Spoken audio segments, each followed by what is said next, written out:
Hi there, Lindsay here, the Frugal Crafter. Today I have a product review and it is this set of 80 alcohol pens from the brand Ohuhu, and I've seen them on Amazon for probably a year or two now, and I've been curious as to the quality. So they sent me a set to try out and gave me a coupon code to share with you guys, 15 Frugal for 15% off the markers. And the cool thing is that the set of 80 is only like 38 bucks. So it's definitely the cheapest art markers that I have ever reviewed. So one thing to note though, there are 80 markers, however 3 of them are water-based. They are highlighters. I'm not sure why they included them in the set, but what I'd recommend you do is just kind of take them out of the bag and set them aside.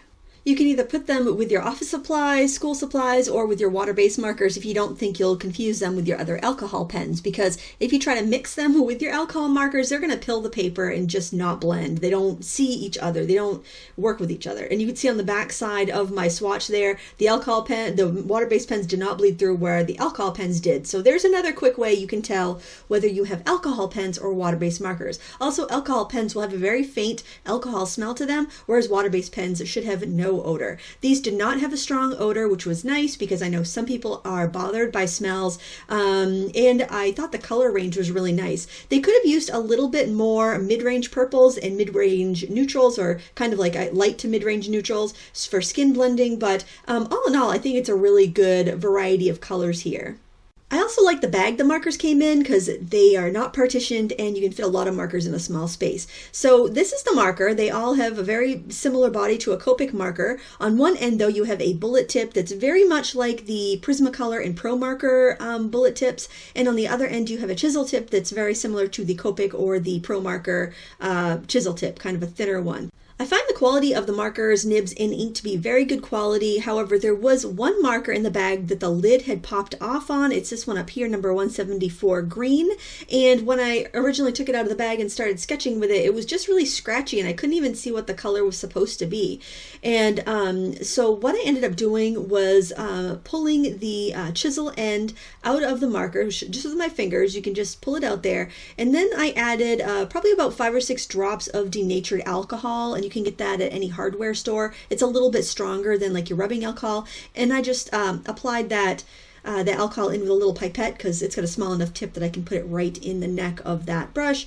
And then when I first colored with it, I got a really pale, kind of like lime green you can see there. But then after letting it sit overnight, I got a much darker green, like those 3 strokes you see next to that little swatch. The barrel is oval shaped, pretty much the same size as a Copic, and it's very comfortable to hold, and there's a gray band on the end of the marker that has the bullet tip, which is probably the one that you'd most often use if you were a rubber stamper or probably an artist even, but definitely for rubber stamping you'd use that bullet tip a lot more often. The first test I like to give a marker I am reviewing is how well it blends in a monochrome fashion. So that's with using 3 or 4 shades of the same color. So here we have red, orange, yellow, green, teal, blue, and violet. And I was able to get some pretty good blends. I used 4 markers on the first 4 butterflies, and then I used 3 on the remaining 3. And I felt like I got a really good range there. The most challenging color to blend was the violet, and I think that's because there isn't a lot of mid-range purple in this set. You know, so if you pick up this set, you may end up wanting like a purple that's between the palest color and the medium color there. But I found that glazing over with like a pale blue or a pale pink helped with the purples and helped getting blends. You could also go in with your grays. Now you have green gray, cool gray, and warm gray. So you do have a variety of different grays that you could go in and shade with if you needed to, if you didn't have the same color and a darker value of the markers that you were using. It comes down to practice though, and I think you got a really nice variety of colors here for most applications. I also wanted to see how these markers would perform doing skin tone. Now, this is a large stamped image, also a Stampendous face, and then I just sketched the rest of it. You'll see in the demo if you stick around for that.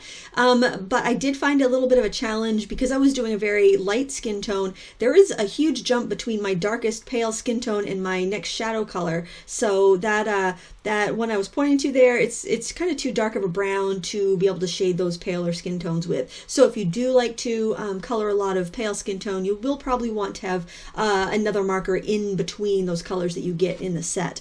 I do some techniques for blending, but with a stiff tip like the bullet tip, it is hard to blend in a large area like this. So that was a little bit of a challenge. So stick around to the end of the video for the demo on this if you like.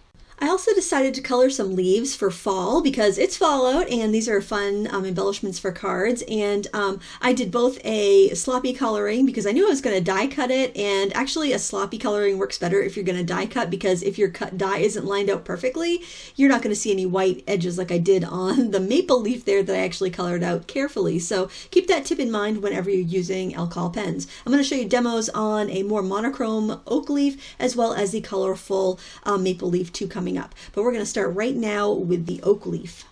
The first thing to remember when you're going to use alcohol pens is that you use an ink that is compatible if you're stamping. So I am using Memento Tuxedo Black here. Any of the Memento inks are going to work well with your alcohol pens because they are not going to be dissolved by the pen, so you won't get fuzzy lines. I'm beginning by priming the image, and that's really helpful when you're working on cardstock or you are working on with markers that aren't going to blend quite as well. As card makers, we generally work on cardstock because marker paper is really flimsy. But if you are using marker paper for this, you do not need to do this step. Otherwise, you'll end up with way more ink than you need on your paper, because marker paper has like a plastic coating on there that lets your ink puddle up on the top and not bleed through. So you will use less ink if you create on marker paper. It's more, I don't know, nicer to work with the cardstock piece if you're a card maker, I think. So after you've primed it with your lightest color, you can flip it over and see that some ink is seeping through to the back. That's good. You want your paper to be saturated because that's going to keep the paper wet so your colors blend. Now on this marker, it's called raw umber or burnt umber. I think it's raw umber. It looked a little green to me. It didn't look like the kind of rich, warm brown that I had on the cap. So what I did was I colored like a return address label with the marker and then slid it in half and put one half on each of my marker caps so I would know what that color really looks like. All in all, though, I thought the caps were pretty good representations of the ink. I mean, no marker company has ever gotten it perfect, but I feel like I don't need to look at my swatch constantly to be able to color with these. So I went in and did any of the areas with like shading lines with that kind of greenish brown color. And now I'm taking this kind of reddish brown and I am giving some color around some of the other edges that I didn't put the green. So I can do some of those little shading marks with that kind of rusty brown as well. Look, but I do want it to shift in shades of gold, brown, and green, but I'll be kind of like neutral shades of those colors, if that makes sense. So you don't have to be really particular. I'm just kind of sloppily putting this down, and this is in real time. I'm not speeding this coloring demo up. The other ones I will, but I just wanted to have you guys get a good idea. So now I'm taking this kind of peachy brown that's a little bit lighter and warm, and I am going over the darker brown areas. So basically, I am coloring over those darker areas and pulling it out a little bit, coloring just beyond it. And that's going to help these colors mush together and give me that kind of multi-tonal brown shade that fallen oak leaves have. And I'm an expert on fallen oak leaves because we have oak trees everywhere and they're the last ones to lose their leaves. So we are always raking up tons of oak leaves after everything else has been blown away.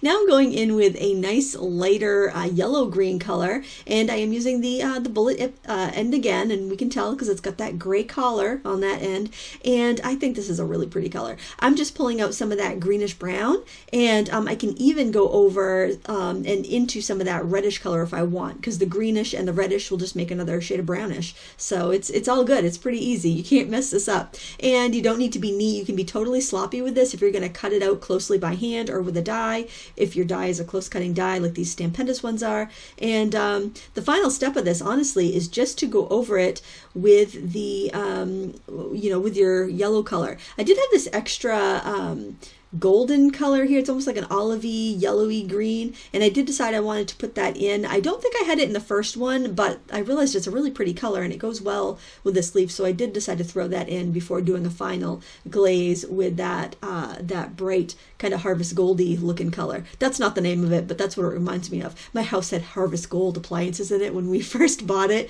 Oh, that was a trend I am glad is over. But I do like that color, actually. It works really well with with my coloring. And if anyone has Harvest Gold appliances, I am in no way judging your Harvest Gold appliances. To each his own. I like those. I like that burnt orange. Like I had a neighbor with a burnt orange, like washer and dryer, and it was so pretty. I really love that color. But anyway, that's neither here nor there. Now I'm going in and sharpening up some of the edges with that pretty kind of rusty red color because I just like it. You don't have to. You could use green if you like the green. But there you have it. You can see that the one we just colored is a little bit darker because it's still wet, but pretty much the same thing. So now let's go on to some other demos. Oh, but first I want to show you this. I did this yesterday because I quickly needed a sign for my penguin earrings that I made the other day, and my printer was broken, so I just sketched this little penguin with the markers and colored it in. The black it colored so flat and matte, it worked wonderfully, and it didn't bleed through on this thick, heavy cardstock. I think it might be Gina K because that doesn't bleed through on that, but I made that, all the lettering and everything was done with those markers, so I just wanted to share that real quick with you. Again, I began stamping with Memento markers and coloring the entire maple leaf in with this yellow marker. It's called lemon yellow, but it was actually, it feels like kind of more of a neutral yellow. And after getting the belly of the leaf with the chisel end, I just used a billet end to neatly color in the edges. So this would be a good technique if you're gonna, trim this into a square panel and not color it closely. Now I'm using a light kind of lime green marker to do some of the edges towards the bottom of the leaf and around some of the veins, and now I'm just stippling in with a darker green marker, and a stipple just means like little dots, because if you've ever looked at a maple leaf, they do have these kind of splotchy patchy bits of color. I'm doing the same thing with this orange towards the top of the leaf, and kind of concentrating the color up near the edges and then kind of dabbing it in as I get closer to the center. That way I don't end up with orange and red overlapping my green, because that will make brown mud, and I want a vibrant maple leaf. So now I've got this brighter red here, and again I am doing the stem because usually the stems are red, and some of the veins, and I'm doing a lot of stippling here and there just so I get these like almost pointillistic look. Little bright dots of color, and kind of overlapping some more orange where it seems a little too stark, like it's too bright between the red and the yellow, and just kind of going back and forth, stippling different colors until I feel like I've filled up the color of the leaf the way I would like. Now this is not a blending tutorial here, you're more layering, but these other oak leaves were done in the blending fashion that I showed you before. I did try some other colors here, but this is what I mean about coloring messy, so you can die cut it.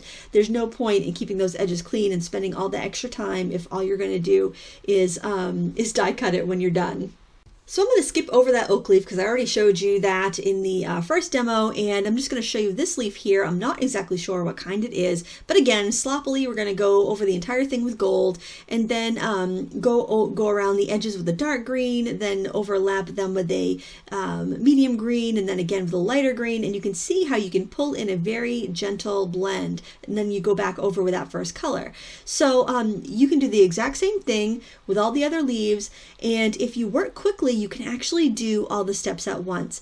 And some colors blend easier. I find that greens and browns are a little bit better for this technique. If you were doing something that's red or violet, those colors are just more difficult to blend. So you'll end up with more of a challenge trying to, do a bunch of things at once and like do all your darks and then come back, do all your middles and come back, do all your lights. But if you're doing a green or a brown, it works pretty well. I realized I probably didn't need that third shade of green, so I did decide to omit the next to darkest green because it didn't seem like it was really adding much. And I'm just basically going in that same fashion, dark to light on each of the leaves and getting my nice little blends there. And finally, you can go back in with your first color, and that just kind of smushes everything together and evens everything out. So it keeps you from getting streaky blends. So these are pretty big for stamped images, and I found that these pens did a really good job on this. You will see a little bit of challenge that I have when I was going in on the face in a minute. And then I do like to go back in with a dark color and just kind of crisp things up at the end. If you do want a brighter highlight, you can always go in with a brighter marker, either a clear blender, which doesn't come in this kit, but I'm using it here. This is a Prismacolor one, or with just a really, really pale marker in a fairly relatable shade. Now this demonstration took the longest by far. It probably took me about 25 minutes to color this girl and draw her hair and whatnot. The stamp is by Stampendous again. It was one called Blossom Beauty, and I'm not sure if it's still available. I know they re-released it at one point because it was still popular, but I started off with a really, really pale flesh color, and then I went in with my lightest brown, which, geez, it's still pretty dark. So then I'm glazing over that with another pale shade, trying to blend it out, and then also adding that darker color kind of in the contour areas of the face, the edges of the face, under the cheekbones, and on the edge of the nose. So here I thought maybe I can pick up some of that dark brown with another pen and with a light pen and kind of spread it around. That technique works really well with a brush tip pen because it's more flexible and you can get that kind of brush blending, but it does not work so well with the bullet tip markers when you're doing such a large area. So I just wanted to kind of give you that tip to try, but be aware if you're working on a really big area, it might not work so well.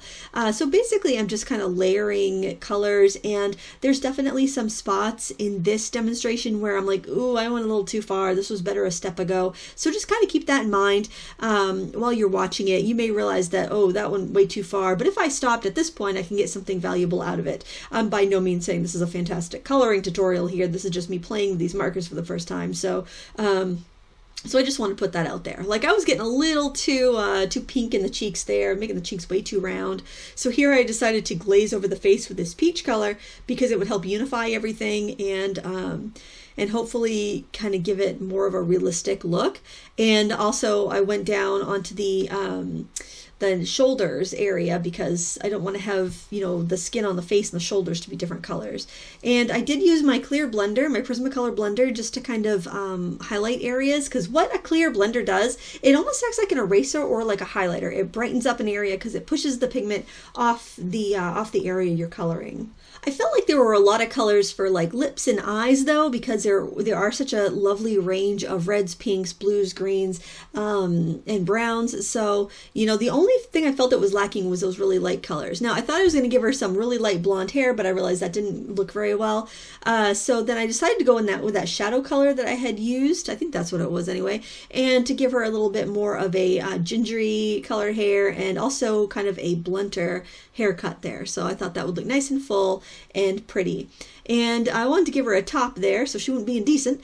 And I thought maybe like a one shoulder ruffle top would be really pretty and kind of give her a little bit of a fashion look, because I really like sketching with the chisel edge of markers. I know that's not a real popular thing with rubber stampers because you've got such a small space to work in, but I love how expressive it looks, and it gives me that kind of that look of like fashion illustration that I'm really drawn to. And so now I've grabbed a few more shades of kind of reddish brown, which there's a lot of really nice warm brown shades in there. And I am adding some tones and streaks to the hair because, you know, hair isn't all one color. It catches the light differently. They're all going to be streaks. And that's what I wanted to get there. And also using the chisel edge starting at the bottom of the hair and pulling it up, it gives you that kind of full blunt look. I also decided to enhance her eyelashes with one of those dark colors. I don't like to use black for like eyelashes and for eyebrows because it does look so harsh, especially on someone that doesn't have black hair. So I thought that using the brown marker did a really good job at that. And then I'm just kind of layering up the hair color just to, you know, see what I can get there. Now, when you are doing the mouth, generally on lips, your bottom lip is lighter and your top lip is darker because the top lip is tipped down towards the ground, and usually the bottom lip is getting the highlight. So I just try to make sure that by the time I'm done with doing the lips, that I have the bottom lip a little bit lighter. And again, playing with more blush, playing with more you know, lighter shades to kind of work the blush into the face, and kind of overworking it a little bit if I have to be honest. And this is kind of a horror mistake. I thought that, oh, well, I'm going to add some shadows with some violet, like I see that she looks like a zombie here. It was getting a little scary, so then I decided to go back over the violet with kind of a warm yellowy peach, and that brought it back to life again. So she was zombified no more. But you know, markers are transparent, So you can glaze colors to make new colors. They won't mix like a paint will mix, but using the glazing properties of transparent media, that's a really great way to alter your colors when you are lacking a particular shade or you just want to adjust something. And I found myself doing that quite a bit. Now, and I did lose a lot of highlights, so I'm using a white paint pen, and this is by the same company, Ohuhu, and these are actually supposed to be for porcelain, and I'm going to be trying them out. I'm a little skeptical that they will work on porcelain, but I will be doing some projects and giving that a whirl later, so let me know if you want to see that. But that's pretty much how I left it. I was really happy with the way it turned out. You know, I decided she did need a little blue eyeshadow because she's fabulous. And, you know, just add little dips and dabs here and there and a little beauty mark and a little more shadowing on that upper lip to give her, you know, a little bit more of a pouty mouth. But that's pretty much it. I also tried a little bit of the warm gray for some shadows since I didn't have any light medium browns, and that did work all right, so that's something else you can try too. I hope you enjoyed this review today. It was a lot of fun to bring it to you, and I'm really pleased with these markers. The only downside I can say is that there's no brush tip if that's important to you, but for 50 cents a marker or less, you really can't beat it. Make sure you check out the video description for a coupon code for this and the other Ohuhu products that I'll be trying out soon, and let me know if you have any questions. Thanks so much for watching. Until next time, happy crafting.